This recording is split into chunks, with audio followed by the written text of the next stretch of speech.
Jazzcast Pros.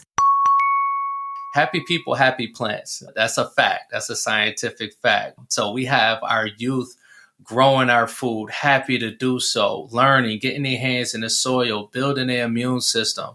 It's just a wraparound wellness, and they are a generation. They are the ones that's going to lead us into the future, and why not give them the tools of what they need to prosper? How about you know exactly where your food come from and you getting your hands on it and knowing that process? It's just a sense of stability, knowing that if everything failed, you can at least feed yourself. Mm-hmm. You know, when I see a backyard or front lawn, I see a green space and opportunity to feed ourselves and to at least that. You know, if you don't have that, if you can't feed yourself, I mean, that's the basics. And I think the time is up where we need to educate ourselves in how to do that. I mean, I look at ourselves as seeds. I mean, the seed, it comes compact. It has everything that it needs. You know, it has this little food pack. It has this destination of what it want to become.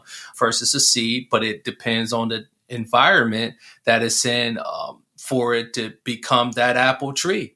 It depends on the environment. So if our environment is not set for us to find our purpose and prosper, we're not going to get the chance to see that harvest. You know, so I feel like my job is to create these platforms, you know, for us to be our best selves. Thank you for joining Igniting Hope Radio. I am Ebony White, the Community Engagement Manager, in place of Pastor George Nicholas, our CEO here at Buffalo Center for Health Equity. I'm just really excited to be with you all again and share with you some upcoming partners and things that we're doing right here in our very own city of Buffalo. So I actually have the pleasure, if you will, of having our wonderful guest, Mr. Dwight Lowe of Home Beneath Our Feet.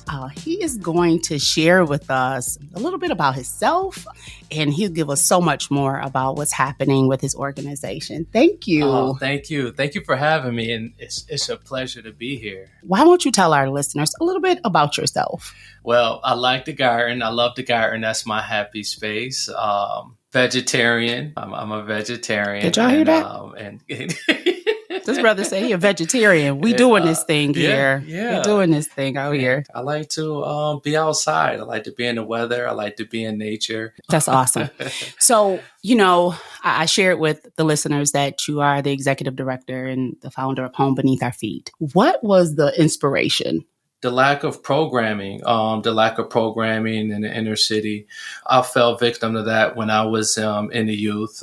We used to have a program called The Lighthouse, where we used to go after school. We play our basketball and the community come together. That was like our network base in the neighborhood. Now that I know now, it was the lack of funding where it closed down. And then I literally seen the neighborhoods change without programming. And that's the main goal, is to provide programming for our youth so they can have something to do, where they can get educated and help with the academics after school and have fun and enjoy. That's good. So when you think about the organization that you spoke of, the Lighthouse, what was so impactful about it for you as a young man growing up here in the city of Buffalo? Well, I loved basketball. You know, we had the hoops, we had access to the basketball hoops during the winter, during school time.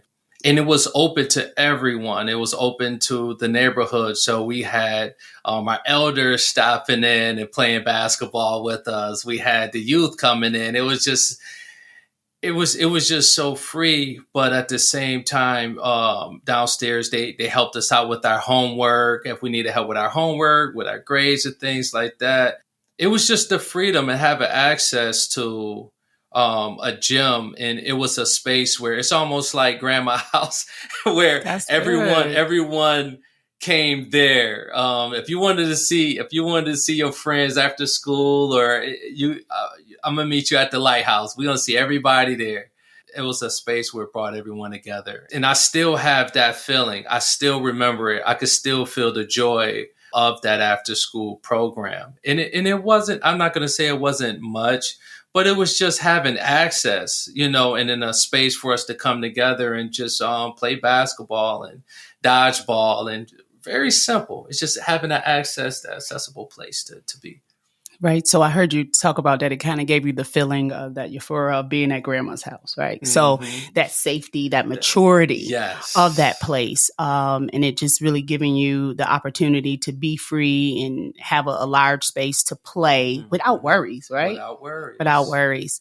So I really want to kind of give kudos to some of your programming that you've already started and been doing for the past 3 years. But what is your priority population? My priority population is those that's dealing with food insecurity, inner city children. That's my priority, is because I'm an inner city child still, it's for them. It's to bring them up, give them that accessibility, teach them how to grow their own food, give them life skills and life lessons through gardening. I basically designed these programs for the things that I was missing as a youth.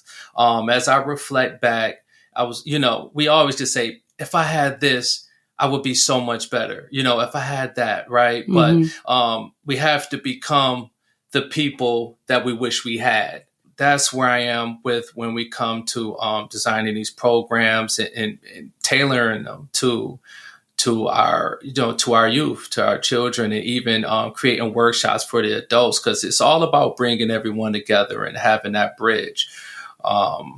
Did I answer your question? I could keep going. You did. Okay. But so we often talk about neighborhood disinvestment.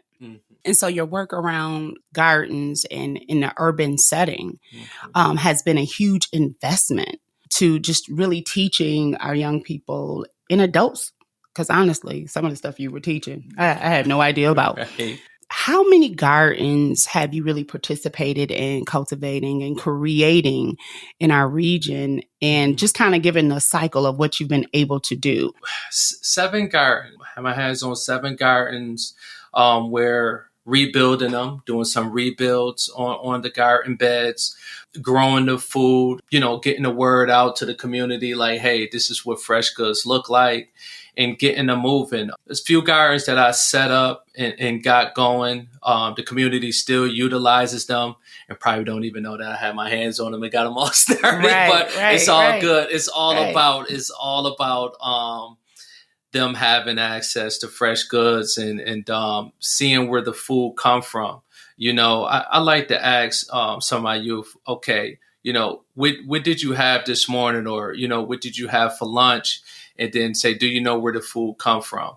And there's always a moment there, like, I don't know, the store. Okay, where did the store get it from? How about exactly where your food come from and you getting your hands on it and knowing that process? It's just a sense of stability, knowing that if everything failed, you can at least feed yourself. When I see a backyard or front lawn, I see a green space and opportunity to feed ourselves and to at least that, if you don't have that, if you can't feed yourself, I mean, that's the basics. And I think the time is up where we need to educate ourselves and how to do that. So that's the fuel to my fire, as in sustainability amongst the community and taking care of each other. Right. Being able to feed yourself. Yeah. That's awesome. So I want to kind of share with our listeners, you have a garden over at 1117 Ellicott, yes, correct? And that is the sensory garden. Yes.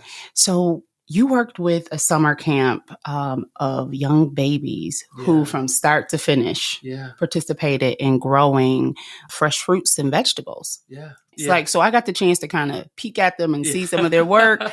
And we have some up and coming green thumbs that are ready and know so much about the gardens. And they're excited about it. So here they come. I truly feel that our community is changing.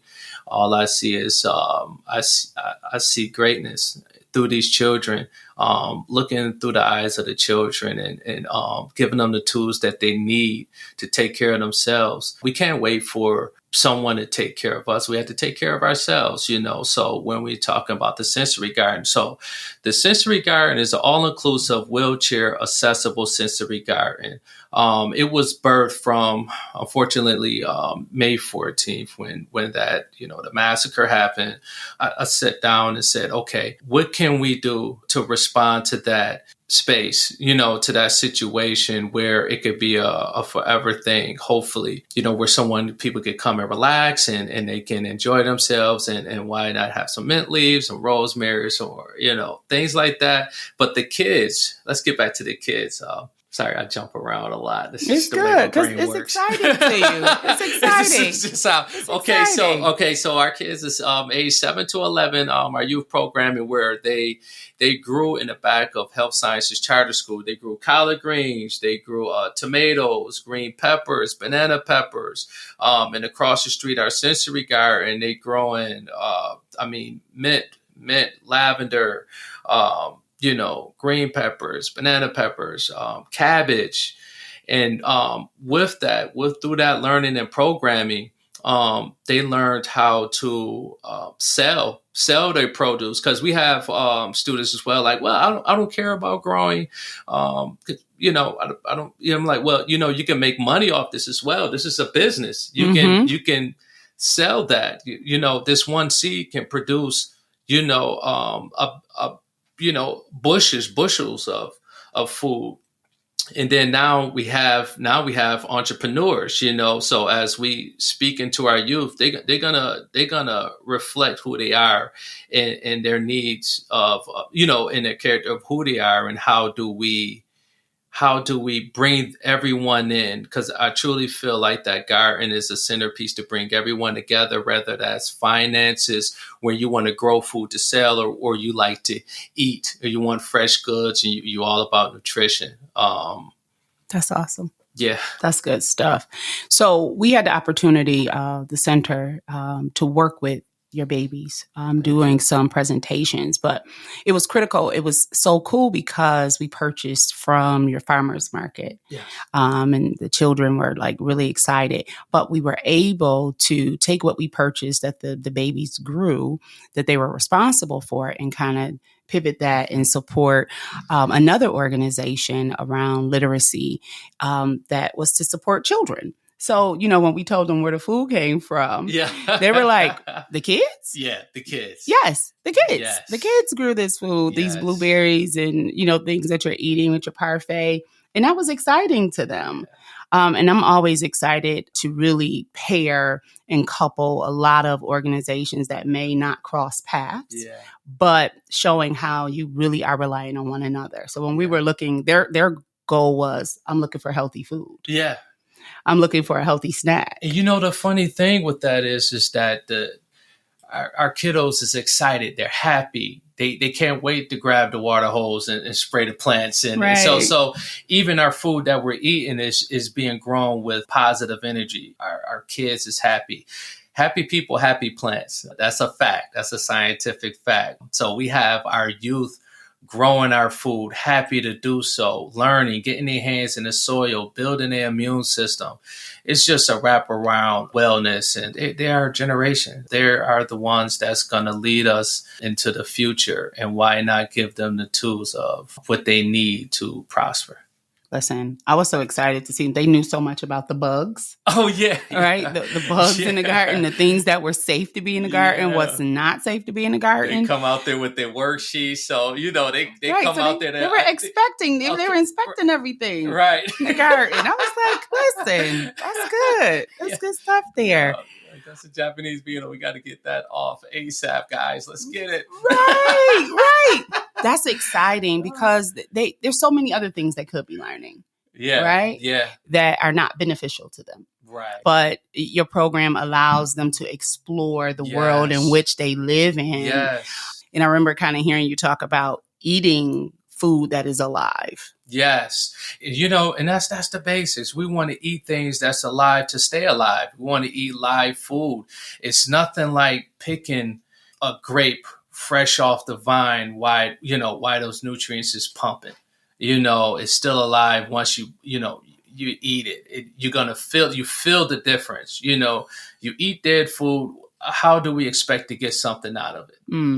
No judgment to us. No judgment. We all trying to make it, but we still have to find that balance. Eat an apple every once in a while. We got to eat live food to stay alive, to feel better. I have friends that say, we all gonna die anyway, so I mean, why I gotta eat like that? And we all gonna, I'm like, but don't you want to feel good while you're here? Don't you want to have a clear mind and that's the mentality that we really are in fight with.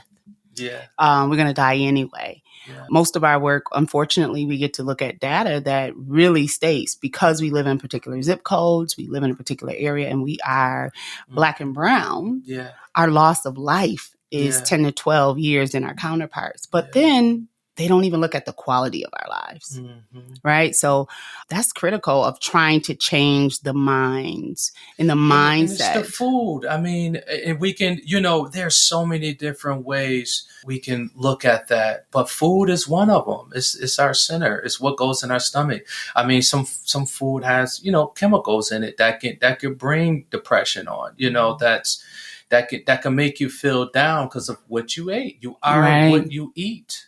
Literally. So grab some kale, some fresh collard greens. Bring your child to the summer program. If you don't feel like growing, they love to. They'll go back home and they know how to put a garden together. We got some parents that be like, "You putting me to work now?" Now they ready, they ready to start their garden in the backyard. So they could be, but here's the thing: they could be very well asking for a new video game of some sort. Right. They could be asking for some of those things that will keep them sedentary, just sitting in the house, but they're asking for something that will contribute to our home, right? To be able to grow a garden. I didn't think of it that way. Absolutely. Like if there's a choice, you buying some PlayStation stuff or PlayStation store cards. And think about it though. I mean, like, back in the day, right? But when we was outside having fun, being out there, just being free, just outside was enough. You have your imagination and outside, and that was the playground.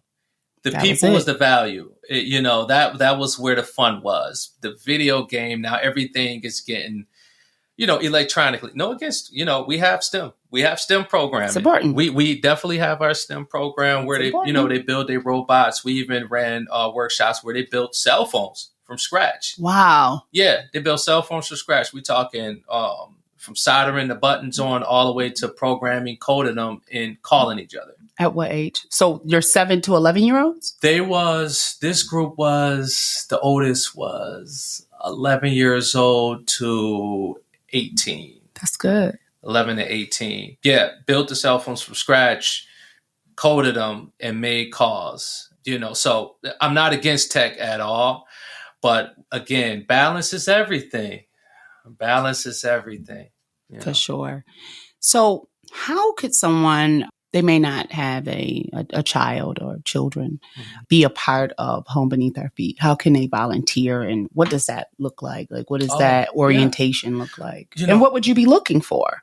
As I'm looking to build in these community gardens throughout our districts, because I truly feel that we have to have the access to fresh goods right where we are. You can contact me, our website, homebeneathourfeet.org. And then we will have, volunteer options there as events come up. With the community gardens, there's always work to do in a garden.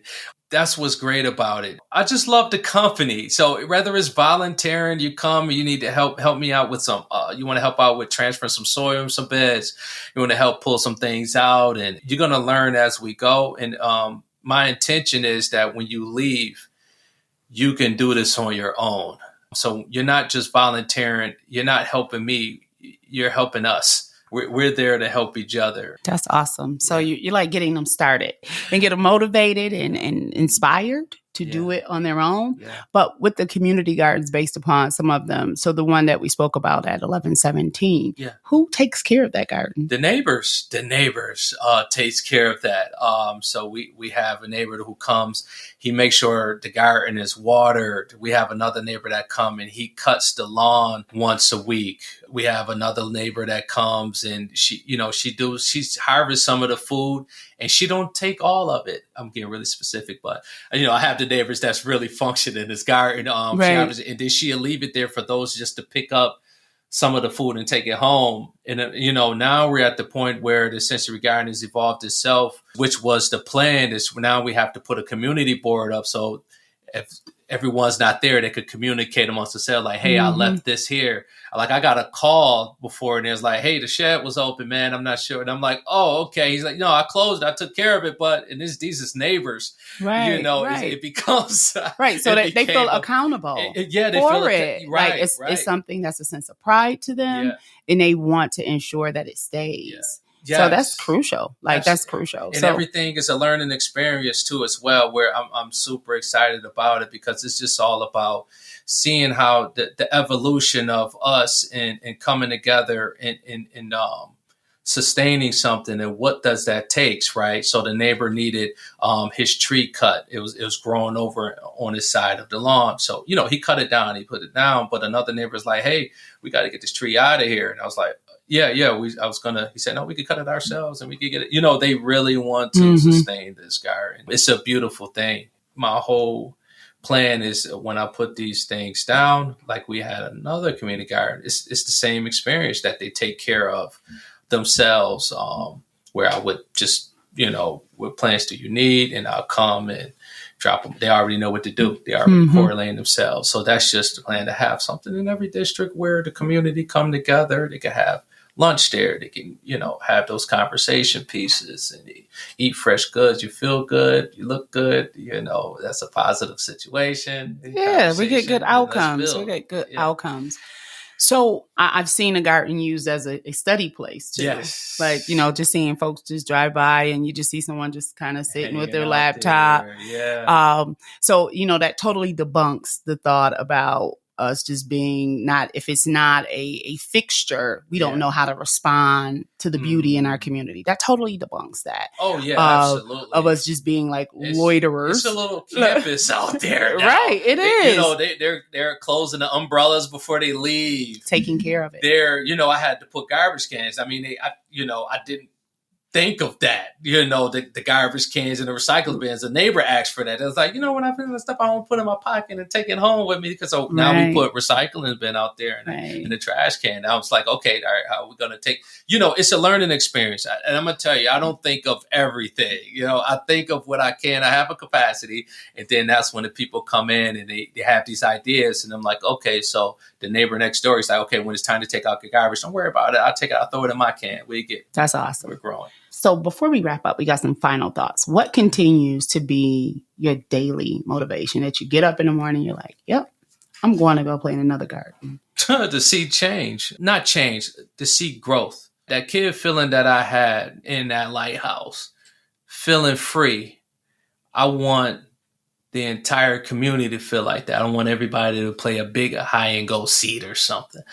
The whole neighborhood is how we lose. It's just I just want it. Yeah, that's without that's issues, what fuels without me, worry, without stress. Yes, a stress-free environment where we can really flourish, be ourselves, and find our purpose a lot easier. That what fuels me is to create platforms to where it can bring out the best of everyone. Because what does that look like? Right. The best of everyone. Everyone. What does that look like? Really, the fact that the best is in everybody. Absolutely. Just being able to cultivate it. Absolutely. I mean, I look at ourselves as seeds. I mean, the seed, it comes compact. It has everything that it needs. It has this little food pack. It has this destination of what it want to become. First, it's a seed, but it depends on the environment that it's in for it to become that apple tree. It depends on the environment. So if our environment is not set for us to find our purpose and prosper, we're not going to get the chance to see that harvest So I feel like my job is to create these platforms, for us to be our best selves. For sure. Could you please just share with our listeners how they can get in contact with you? Can you drop all of that right now? Absolutely. Okay. So you can reach me via email at dlow@hbof.org, Facebook, Home Beneath Our Feet, Instagram is Home Beneath Our Feet, and our website is www.homebeneath-our-feet.org. You heard all of that. You got all of the handles and ways that you can get in contact with Home Beneath Our Feet. Again, as always, it's always a pleasure to be able to bring to you some of our movers and shakers in our very own community. There's so many things happening, and we want to make sure that you know all about it. Thanks for being with us on Igniting Hope. And until next time, be the change that you seek.